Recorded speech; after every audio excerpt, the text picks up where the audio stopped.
es una visión equivocada. Yo creo que es de esos marxismos peligrosos, porque en el fondo es una idea marxista. En el fondo tiene que ver, yo siempre he dicho que la mejor definición de una persona de izquierda es alguien que cree que puede decidir mejor que yo, que es bueno para mí mismo. Y yo creo que cuando uno comienza a meterse en este tipo de cosas, pensando que puede decir mejor que los padres, o que los chicos, o que los mayores, o que cualquier otra persona, está cometiendo un error. Las ideas sobre las personas. Sí. Las ideas sobre las personas. Ahora, hay varios... El problema también del marxismo no solamente es ese, es que pretenden que pueden decidir mejor que nosotros, o que las ideas pueden normar y las personas no tienen que ser tomadas en cuenta. El problema es cuando se empiezan a crear precedentes, ¿no? Entonces, hay algunas cosas bastante absurdas. Dice que en el horario infantil no se puede hacer publicidad de bebidas no alcohólicas no saludables. Pero entonces sí puedes publicitar cerveza. Entonces, porque la cerveza sí, la Coca-Cola no. Sí, no, es que cuando uno comienza a hacer estas cosas, comienza uno a llenarse de incoherencias. Claro. Y son incoherencias que lo que terminan, yo siempre digo, la regulación llama a más regulación, no a menos regulación. Regulan algo y va a salir alguien a decir, ¿y por qué no está regulado entonces tal cosa? ¿O por qué no está regulado tal otra sustancia o tal otro producto que sí puede ser peligroso? Y vamos a comenzar a regular todo y no vamos a acabar nunca. Exacto. ¿No? En términos, digamos, de criterio, hay niños alérgicos a la yema del huevo. No. O al jugo de naranja. Y ahí el único que realmente te puede proteger es tu padre. Es tu padre. Es tu padre. Él es el que conoce al niño, él es el que sabe qué cosa puede comer y qué no puede comer. Es su responsabilidad. Y esto es un principio esencial en la vida moderna y en el mundo occidental.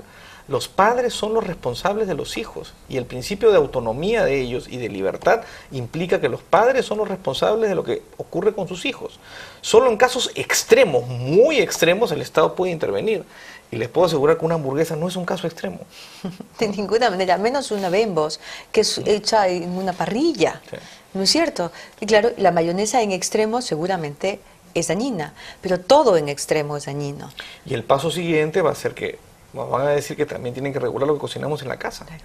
Porque finalmente ahí también los niños pueden comer y también se pueden engordar y pueden ser mal alimentados. Es lo que le dice Fidel Castro a los cubanos, por eso las raciones.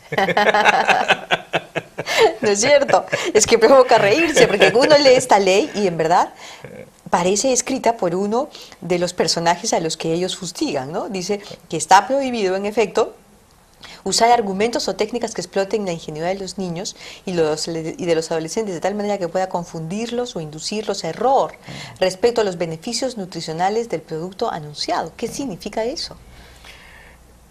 Para hacerte si aplicáramos las mismas reglas al discurso político, a la competencia política, claramente sería una violación a la libertad de expresión. Por supuesto. Claramente.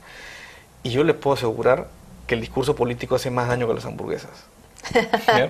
Y que habrían más razones, no creo que deban regularse, pero muchas más razones para pensar en regular ese discurso, regular esa publicidad donde sí se puede mentir, donde sí se puede decir lo que uno piensa, donde no tiene que justificar las bases científicas de lo que uno dice. Este mismo proyecto, uno ve la exposición de motivos y la justificación costo-beneficio, es publicidad engañosa. Claro. Dice que esto no genera costos al Estado. Mentira. ¿Cómo se va a fiscalizar esto si no hay costos para el Estado? No genera costos a la sociedad, por supuesto que genera costos a la sociedad.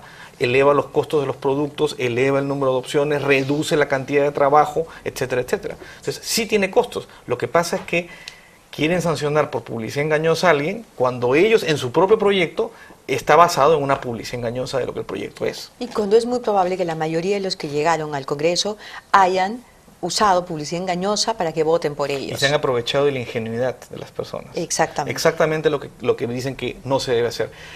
Toleramos que eso ocurra porque la libertad de expresión es un valor suficientemente importante en nuestra sociedad como para tolerar incluso el mal uso de ella. ¿No? Y yo creo que exactamente igual debe ocurrir en el tema comercial. Yo no digo que no puedan haber sanciones a la publicidad engañosa, pero sí creo que la regulación de este tipo no sería tolerable en el discurso político, no sería tolerable en el discurso académico, no veo por qué tiene que ser tolerable en el discurso comercial. Mira lo que dice, el tamaño de las porciones que se muestren en la publicidad debe ser apropiada a la situación presentada y a la edad del público al cual está dirigido. Que no sé qué cosa significa. Qué cosa tan absurda. Un niño puede comer a los 3 años una cantidad, a los 5 otra y a los 10 otra. Y sigue siendo un niño. Y el nivel de subjetividad con el que eso se puede aplicar es infinito. No hay límite para la subjetividad que se puede aplicar a esa regla. Es una regla sectaria, es una ley sectaria, sí. Es una ley completamente abusiva y es intervencionista. Es tremendamente intervencionista. ¿Qué podemos hacer? El problema es que han votado de todas las... digamos, si esto hubiera sido propuesto por Jaime Delgado solamente, ¿no? Que conocemos su origen de pensamiento, su pensamiento tiene un origen marxista, él estaba en la defensa del consumidor, pero en realidad todo indica que le molestaban más las empresas que los problemas de los consumidores. Muy bien, hizo su caballito de batalla, ahí está, la gente lo ha elegido. Pero han votado por esta ley gentes de otros pensamientos, supuestamente gentes analíticas, capaces de razonar. Sí, yo creo que aquí tenemos que, uno, oponernos primero en el mundo de las ideas y dos, en el mundo real en términos de hacer todo lo posible para que esto no se apruebe. Yo creo que aquí hay que exigir cosas como que existen y que no se aplican. La exigencia de un análisis costo-beneficio de una ley está en el reglamento del Congreso. Y todos los proyectos de ley, casi sin excepción, y creo que casi lo digo de buena gente, no tienen ningún sustento de las consecuencias que la ley tiene ni de los costos que impone. No se analiza, se salta la garrocha, se incumple con la norma. Si los proyectos tuvieran que pasar por un auténtico análisis costo-beneficio, estos esperpentos no podrían producirse, porque no habría forma de sustentarlos científicamente, como piden que se sustente el contenido de un alimento. Entonces, yo creo que ahí hay que exigir, básicamente, que se cumpla con la ley y que se cumpla con el propio reglamento del Congreso. Acá llenan las exposiciones de motivos de numeritos inconexos que no demuestran nada. Y acá hay que demostrar cuánto va a costar. Alguien tiene que hacer un cálculo de qué cuesta en términos de reducción de empleo, en términos de efecto publicitario, reducción de la publicidad. Claro, esto va a significar menos avisaje, menos movimiento económico, menos dinámica en la economía. Esto va a significar también una mayor costo en los aparatos de desarrollo. Han creado una nueva entidad. Hay una nueva entidad para proteger más burocracia y todo. Y lo dicen literal. Esta ley no genera costos al Estado. Sí. El análisis costo-beneficio no es el costo solo al Estado, es el costo a la sociedad.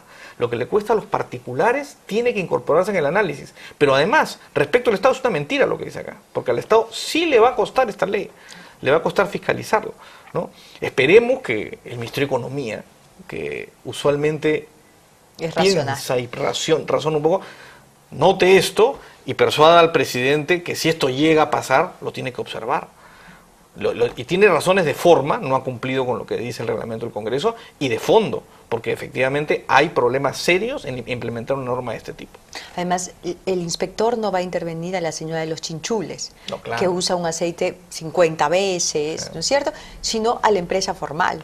Y eso es un problema serio, ese es nuevamente el cuento de la telaraña. No solamente cargan la telaraña general, cargan la telaraña formal, que es la que queremos fomentar. Entonces la van cargando y cuando se rompe, le echan la culpa a que tejió la telaraña por no haber sido lo suficientemente fuerte, que es al sector privado. Por supuesto. Y al sector privado lo siguen cargando con este tipo de cosas. Y le están diciendo al publicista qué es lo que debe decir. ¿Qué es lo que debe decir en su mensaje publicitario? Están tratando de regular contenidos. Están regulando su creatividad y su capacidad, que es lo esencial en un publicista. Nadie dice que les permita mentir. Y eso yo creo que es claro, no pueden mentir. No pueden decir que un producto tiene unas características que no tiene. Pero de ahí a regular que no pueden usar muñequitos para vender la publicidad, no pueden usar artistas. ¿Los congresistas acaso no se juntaban con el cuy mágico para sacar votos? O sea, ¿qué sentido tiene prohibirlo en un contexto y no prohibirlo en el otro? No, es absolutamente absurdo. Sí. Es absurdo y está llena de incoherencias. Está llena de incoherencias, realmente sí. Y por otro lado, todavía yo no encuentro quien me define exactamente qué es comida chatarra. Sí, y no lo van a poder definir nunca. Yo no sé si un ají de gallina es más complicado en términos de ingesta. Depende de cómo lo has cocinado. Además. O sea, y las condiciones de salubridad. Exactamente. En el país yo creo que incluso el tema de condiciones de salubridad, sobre todo en el mercado informal, es mucho más serio que este, en términos de salud. Y de eso no se hace nada. Para educar, la prohibición no es lo que funciona. Pues. En realidad se convierte en censura. Claro, la prohibición censura y además tiene un efecto dañino en las personas, porque le hace pensar que hay alguien que se va a encargar de sus problemas. El problema de limitar la libertad de las personas como se hace acá, no es solo que se limite la libertad, que ya de por sí es un problema, sino que se desincentiva la responsabilidad. Los individuos somos menos responsables cuando nos privan de nuestra posibilidad de elegir. Y un país donde todo se sobreregula es un país que fomenta a los irresponsables.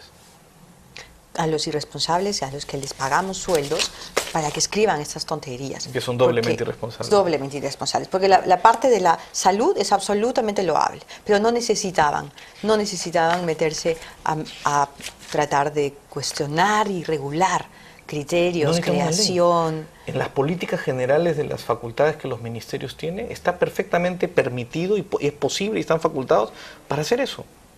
No necesitan una ley. La ley, el discurso, este es una excusa, es el espolón de proa, detrás de eso meten todo lo demás. Todo lo demás. Y cuidado con el precedente, porque si ya pueden normar contenidos publicitarios, después van a querer normar contenidos informativos. Claro. Se llama precedente. Claro. Y el precedente es eso, precisamente. Muchas gracias, Alfredo. Gracias por venir. Qué bueno que hay mentes que van a empezar a publicar seguramente, espero, columna tuya sobre este tema y de otras personas también, porque es muy peligroso. No nos damos cuenta a veces, somos muy distraídos, no nos damos cuenta. Y los autoritarios avanzan. Vamos a la pausa y regresamos con El Mundo con Tudela.